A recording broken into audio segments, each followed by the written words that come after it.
అందరికీ నమస్కారం. ఇక్కడికి వచ్చిన పాత్రికేయ మిత్రులకి, electronic media and print media మిత్రులకి అందరికీ నా నమస్కారాలు.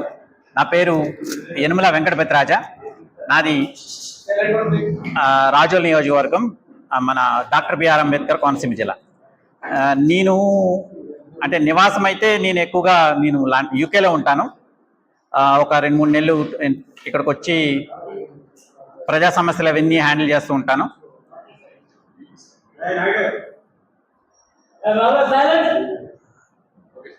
ప్రజా సమస్యలన్నీ హ్యాండిల్ చేస్తూ ఉంటాను. ఈ విధంగా 2019 అంటే నేను 2014 నుంచి సామాన్య కార్యకర్తగానే ఉన్నాను జనసేన పార్టీలో.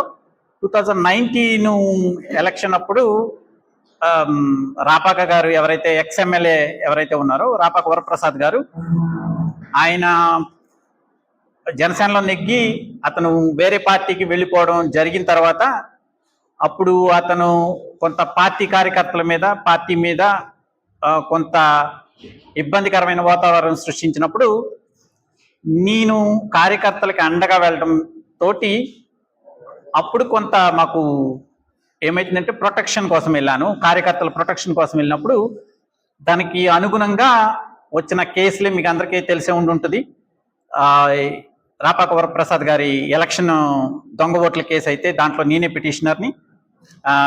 2 ఎన్జిటి ఓఎన్జిసి మీద 25 కోట్ల రూపాయలు ఫైన్ వేసింది, దాంట్లో కూడా నేనే పిటిషనర్ని.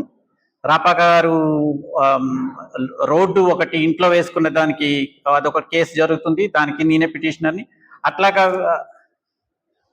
పర్యావరణం నాశనం జరుగుతుందని చెప్పి అక్కడ కూడా ఎన్జిటిలో నేనే పిటిషనర్ని. ఆ విధంగా మేము కార్యకర్తలను అడ్డుకుంటూ ప్రాంతాన్ని ప్రొటెక్ట్ చేసుకుంటూ ప్రజలకి మేము సహాయకారిగా ఉంటూ వచ్చి